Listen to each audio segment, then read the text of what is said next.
Americans are capable of achieving extraordinary things when they have the freedom and opportunity to do so. This is American Potential. And here's your host, Jeff Crank. All right, well, thanks for joining us for another edition of American Potential. Had a great trip here in McAllen, Texas. If you ever get a chance, come to McAllen. Very hospitable, friendly people, of course, but really impacting this community, this border crisis. And we obviously got to visit with the Border Patrol folks, which was great, got to view the wall. But we were able to go to the Hidalgo County Water Control and Improvement District number 3. And that was, to me, kind of the highlight of the trip, to kind of learn more about this. And as I left there, I thought to myself, if I were a rancher, and I was so impacted by this, what would that all mean? I mean, the private property rights issues of this tragedy are enormous. And I'm joined right now by Othal Brand Jr., who is the president of the Hidalgo County Water Control and Improvement District number 3. Othal, thanks for being here. Thank you for having me. So thanks for hosting the group yesterday. That was awesome. Man, there's just so much to get to. I guess let me ask you first, how has this, your father was the mayor of McAllen, right? For 20 years, yes. 20 years. So you've lived here your whole life? Pretty much my whole life. Moved here when I was 2. And you all were farmers, is that right? Yes. So tell me how you've seen this community change over that time. Well, people hear from all over the place, yes, it's safe, no, it's not. And so I made a distinction with you all yesterday that there's no confusion about that. If you live inside a city where there is patrolling officers and someone within 5 minutes of you, you have more of a sense of safety than you do. It's those that live outside the city that have to rely on a sheriff's department that is undermanned, 45 minutes an hour or more before they can get to you. And then you're out in the country.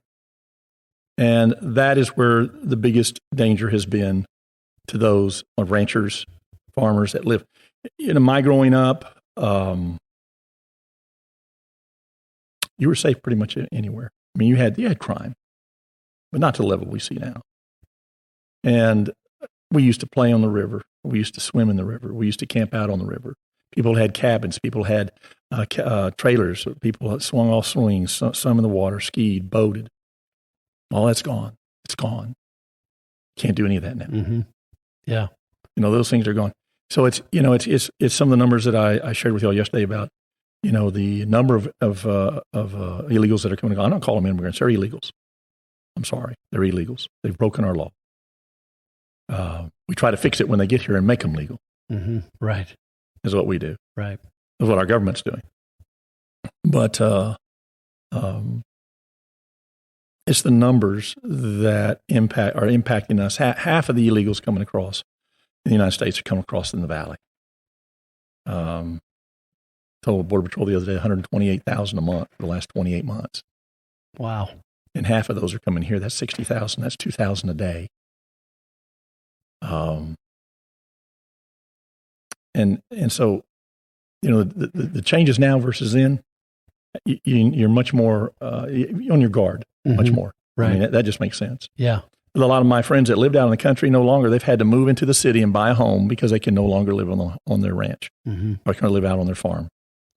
We used to have farm on our farms growing up. We used to have a little community with a church and a grocery store on the farm, on the river. Right. Those are all gone. You can't do that anymore. People who used to own farms and lived on their farms, they're not doing that anymore. They can't. They have moved into the cities where it's safer, where you have a police force. McAllen's got 47. Last time I checked, it's been several years ago. I know it's a little higher now, but let's say just around 50 patrolling officers per shift. That's what the county has. At the time I approached both of them, county had the same number. And McAllen was covering 45 square miles, and the county's covering 1,387 square miles. Yeah, right. So, I mean, where there is no law, there's lawlessness. That's just an old saying. Well, it's very true. Yeah. Very true. Yeah. So one of the great misconceptions I think most people have is that the wall, the border wall, is literally on the border, right? And I mean, you laugh because you live down here, but most Americans really do believe that it's like literally right on, like there's Mexico, here's the United States. That's not the case. And maybe you can explain your facility and how the wall kind of is situated on the property there. Well, and you're taxing my memory a little bit, but I think it's been 12 years or longer since the first wall was ever put up, which was put up in the valley. Right. I think it was under Bush. And they really didn't ask permission because, and you'll understand why. The Rio Grande River floods. I mean, I've lived through several floods and hurricanes in my lifetime here. And so the federal government came back in the 40s and put up a what they call a control levee to hold the river within its bounds from Brownsville across the whole valley, all the way up to the northern end of the valley. Right. And so the federal government had a lease or owned all that land. They had the right to put that levee there. Well, they just came in and says, we're going to build it on the levee. And so that's how they got started, because it was the easiest route to take. Sure. But that levee was not on the river. Right. It's inland. Sure. To any number of feet. Right. But ours is about, we had a levee going through the middle of our 45 acres. And so we were about maybe 800 feet off the river, maybe more. Right.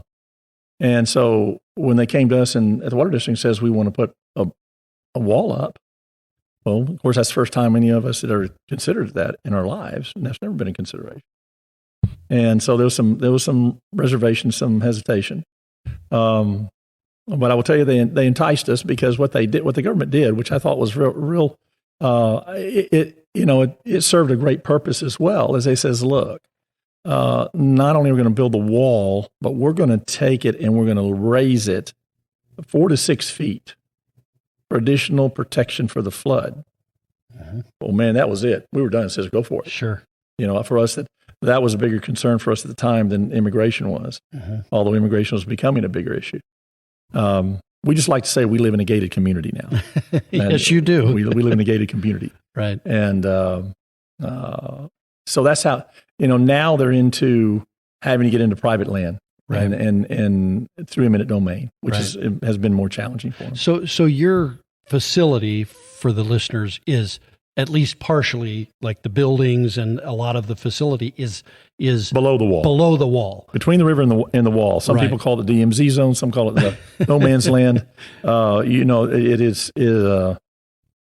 is what it is. I mean, a lot of people think when they go through the wall at our place, they're in Mexico. Right. And they're not. Right. They're right. not.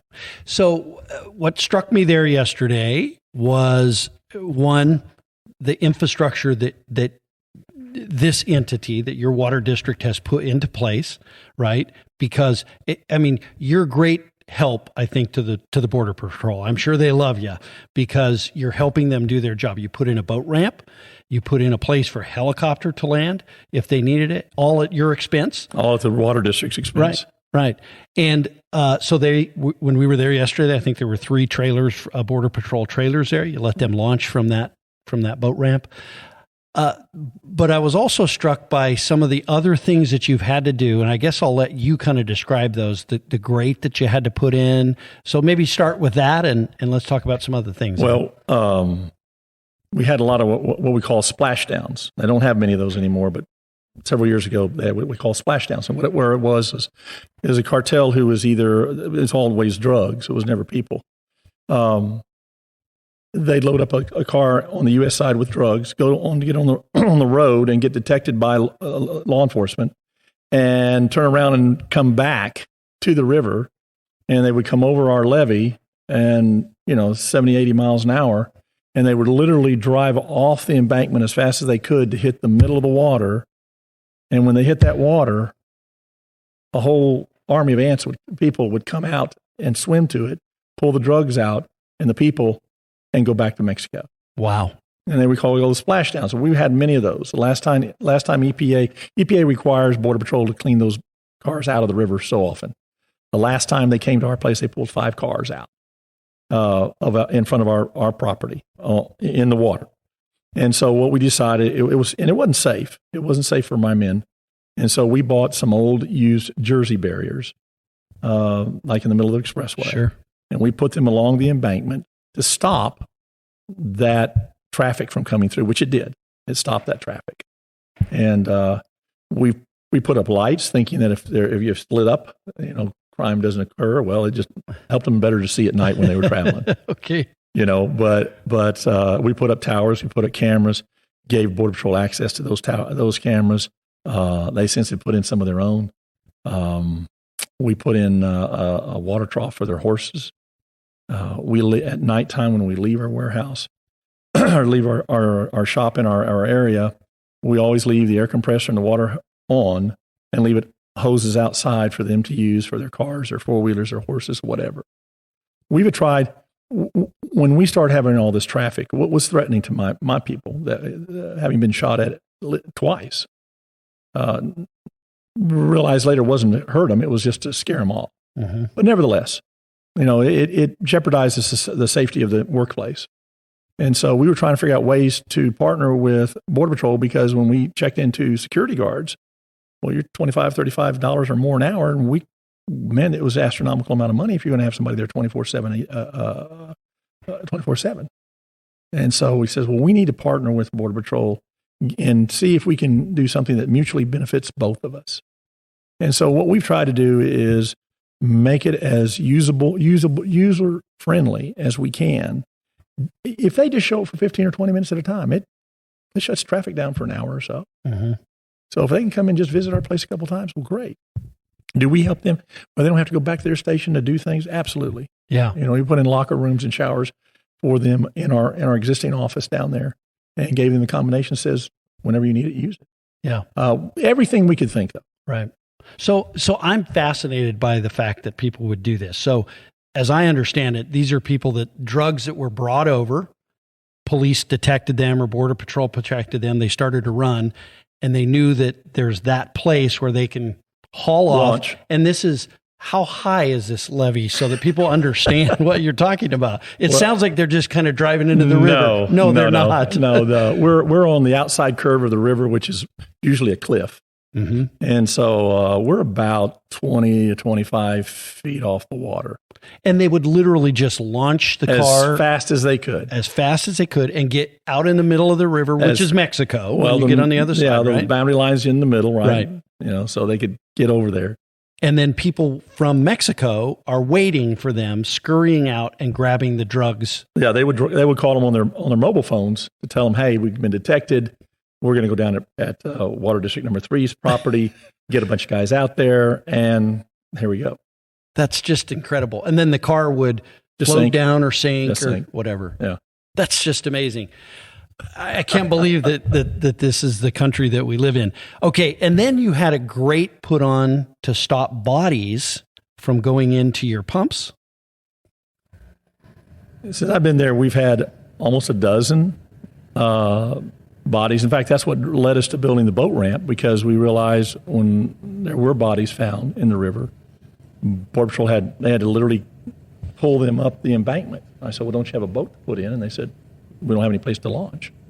We do not have a place we can launch boats. Mm-hmm. On 13 miles of the river. I said, this is the federal government. Right. I said, a boat in the water is, in my humble opinion, is the best option, because that's where they're the most vulnerable. It's not when they get to land, it's when they're in the water. That's when you catch them. Mm-hmm. That's the best place to catch them. And so we built the boat ramp.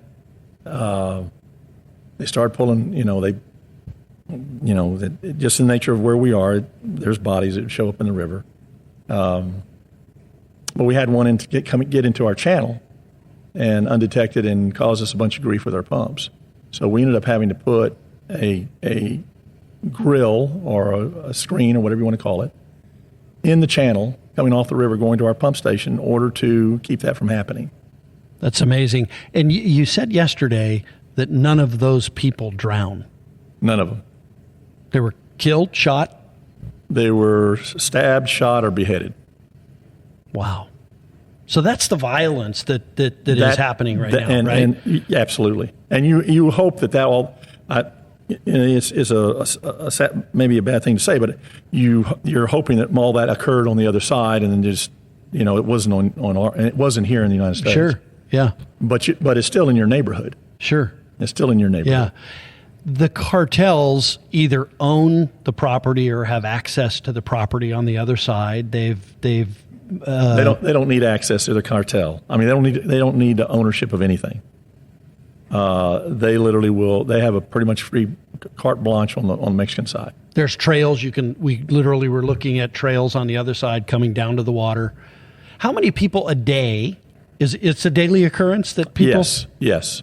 For this sector, Rio Grande sector, it's well over 1,000, 1,500 or more a day, as high as 2,000 a day. How often do you have them on your property? Daily. Daily? And most of them are non-confrontational. Sure. We've had a few that came across that were confrontational, and my people were very good. They just would stand down and be calm until the situation passed. But yeah, daily. Yeah, man, it's just for most Americans, they don't understand. They do not comprehend, but understand that as this continues, it will come to their neighborhood. Sure, it will come to their neighborhood. Sure. They need to understand that. That's why we loved having the group that was there yesterday, just so people understand. We don't care if you're a Democrat, Republican, or Independent. We don't care. What we want to know, are you an American? Right. And is this good? Right. Is this good for us? No, it's not. Right.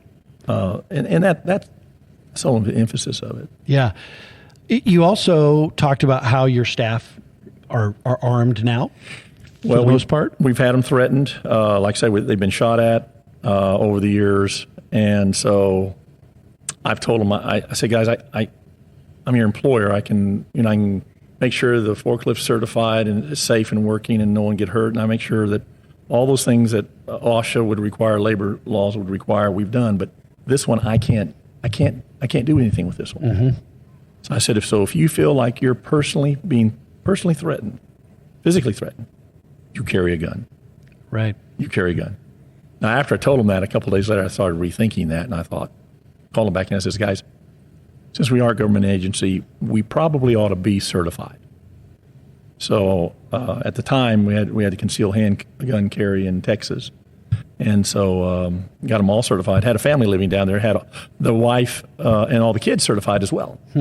So if they had to defend themselves, somebody came in the house, they'd be fine. Right. Because they were living there on the farm, which we've always had someone living on the farm. I said that wrong. The pump station.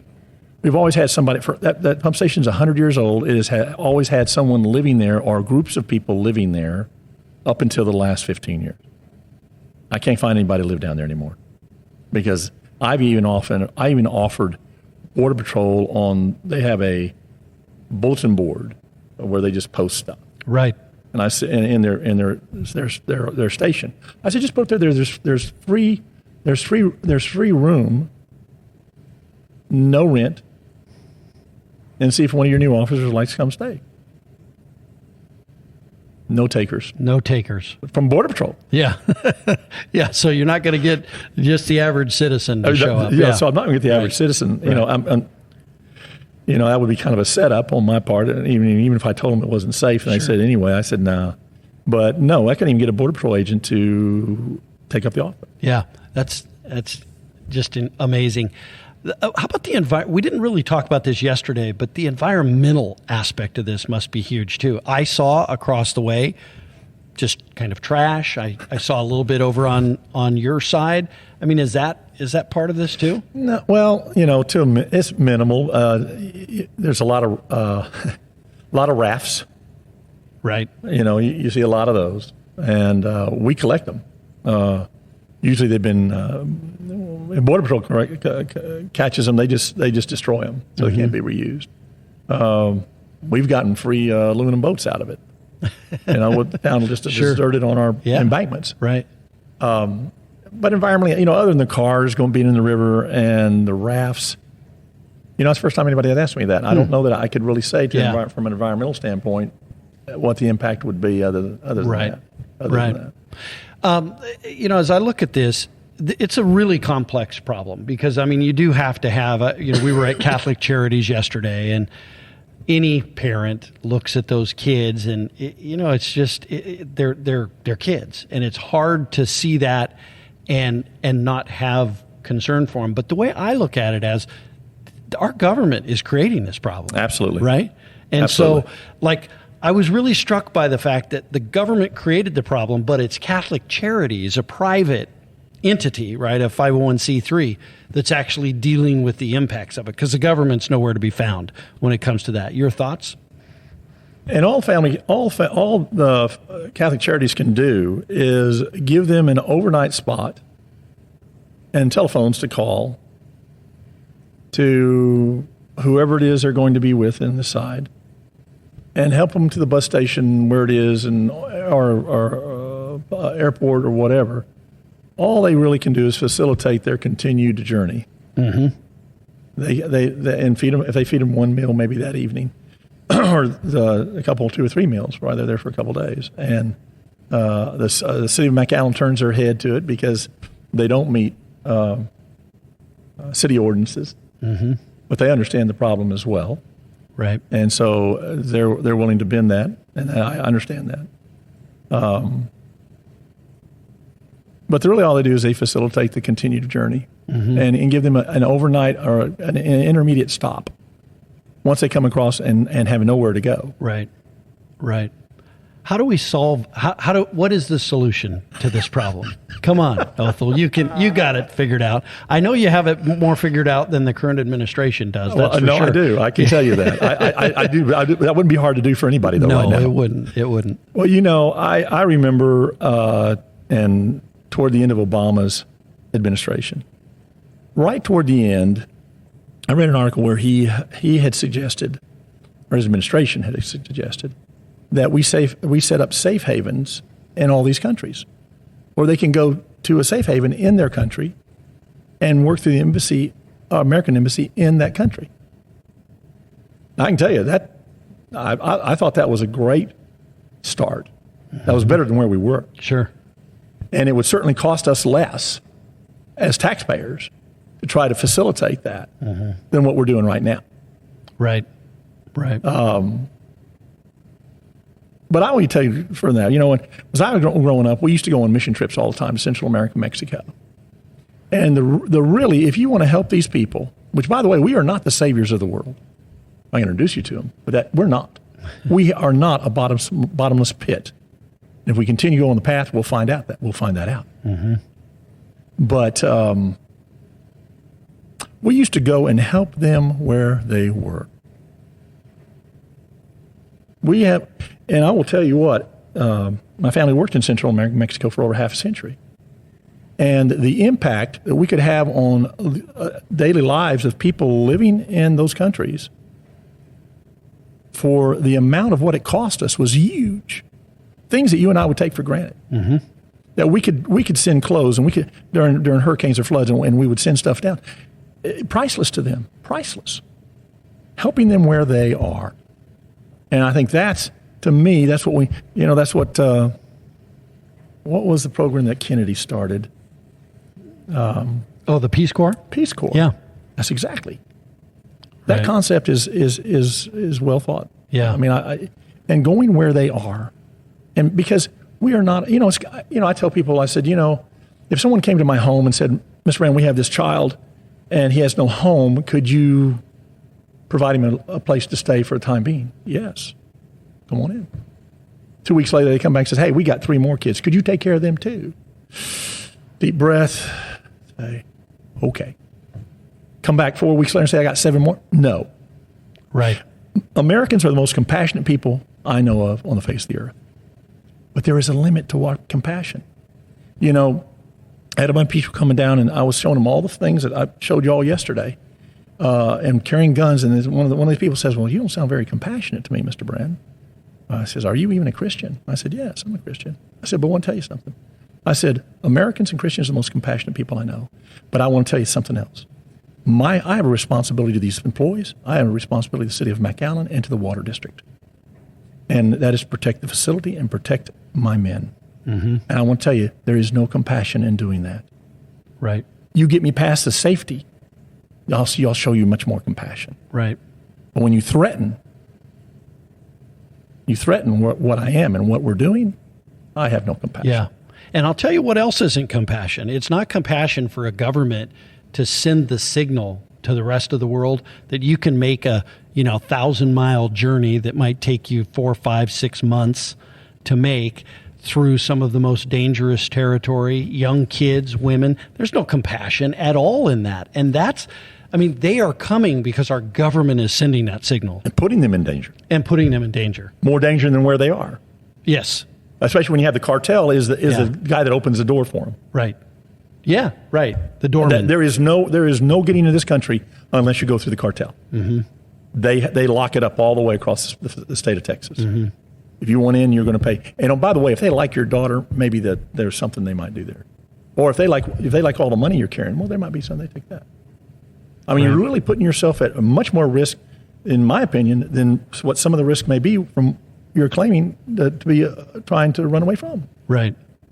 Yeah. And a lot of times they get up here and they find out it's no better because they're illegals, and they get put in some of the worst situations that you and I could ever imagine. Yeah. Yeah. How about the aspect, many of these folks are fleeing socialism. They're fleeing bad governments, right? They're fleeing. Well, don't come here. We're just like the rest of the world now. Well, I know. But isn't that part of it? Like, we should be extolling the virtues of capitalism, extolling the virtues of private property and the private ownership of property, things like that.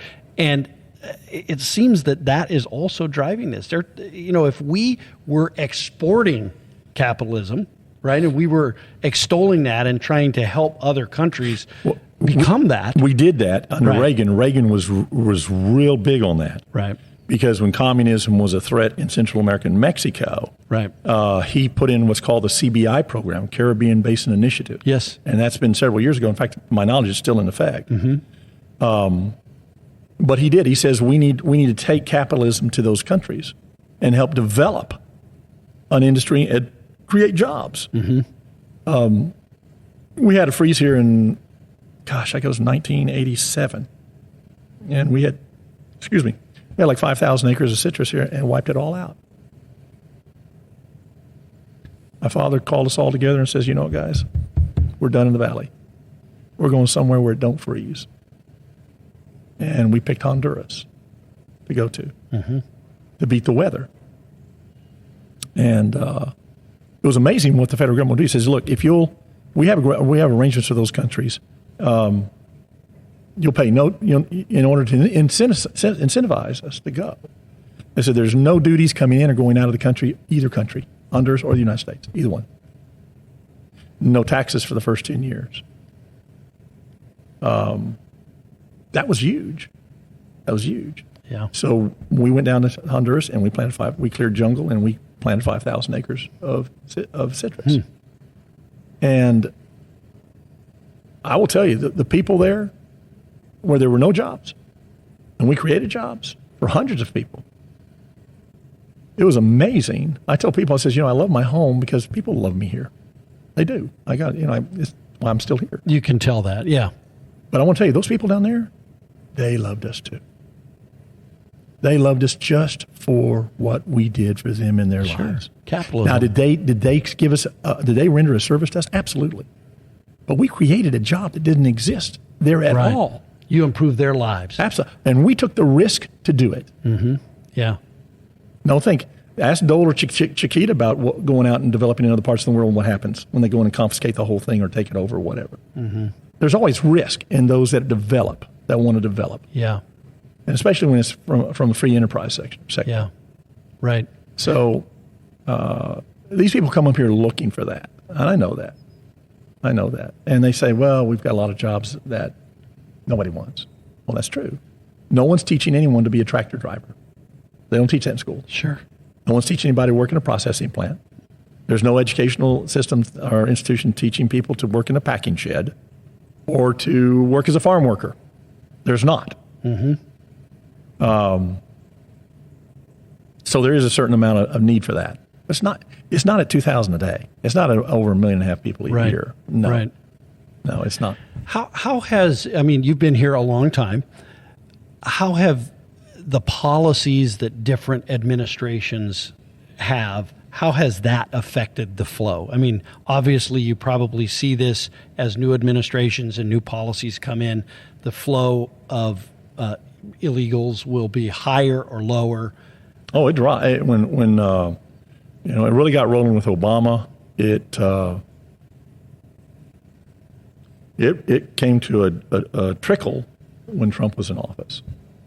But the minute Trump was gone and Biden was in, boom, it just ramped right back up and has gone. It's been crazy ever since. Because again, they're sending the signal, just come. And let me tell you, you will not, I tell people all the time, you can put all the resources you want to control it. You'll never control it when people in the rest of the world understand you do not have the will to control it. You have a government who doesn't want to control it. Right. So I don't care how many helicopters, how many boats, how many miles of wall you put up. All those tools are worthless until the rest of the world understands we have a border and we have a will to protect it. Yeah. It's not that we don't have the resources to do it. The world knows we don't have the will. We don't have the desire. From administration, not from Americans. Yeah. The majority of Americans, especially down here. Right.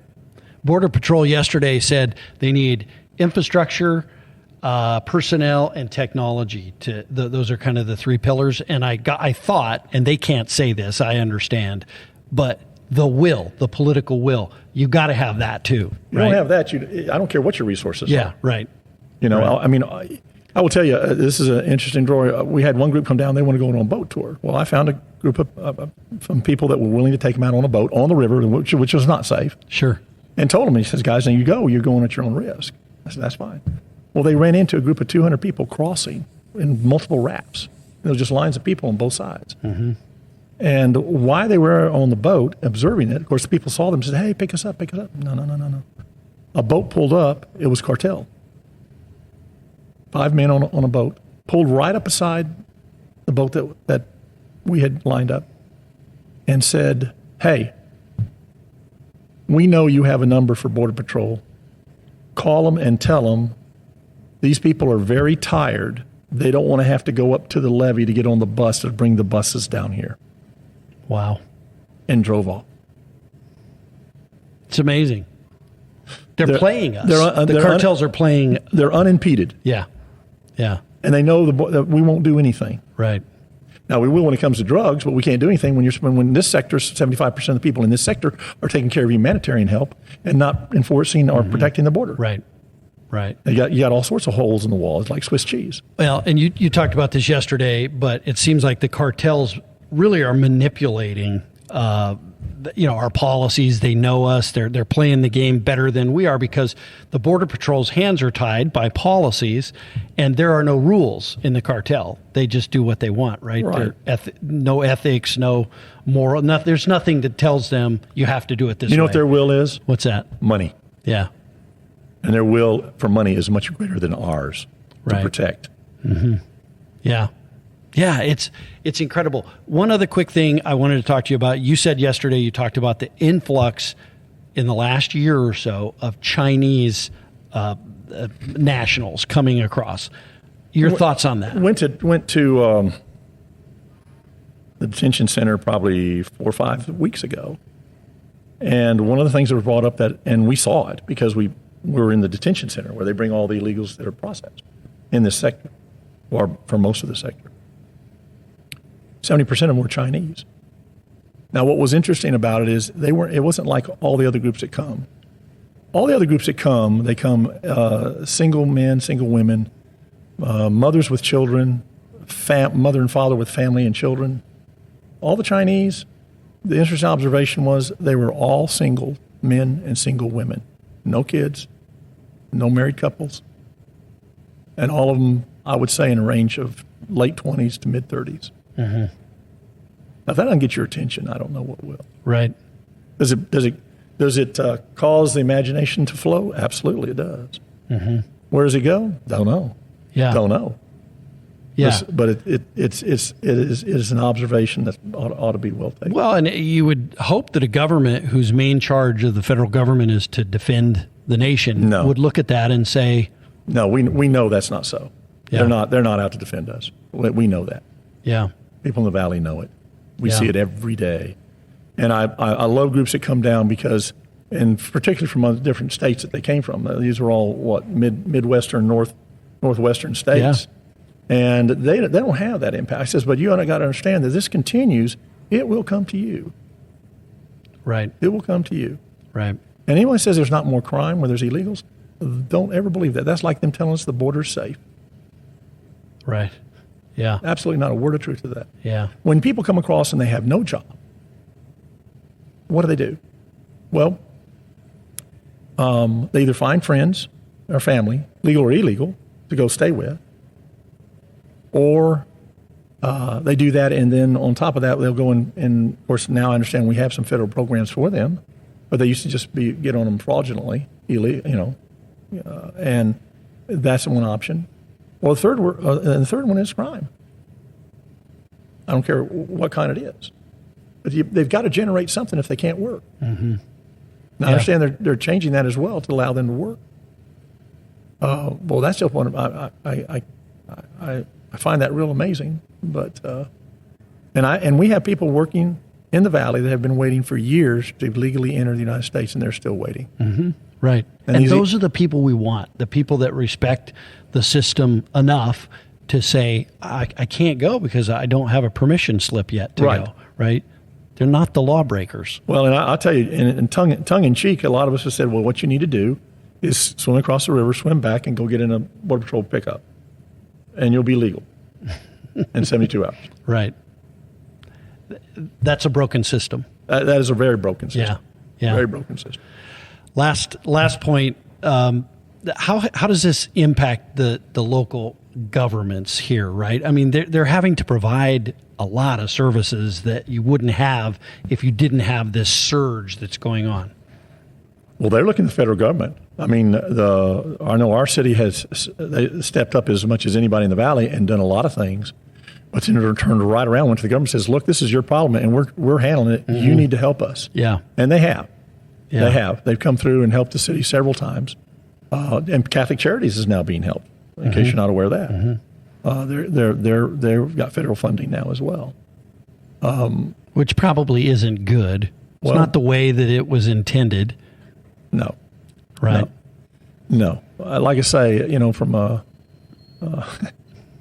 you took it strictly from a businessman's perspective, you need to be working on the other side of the river.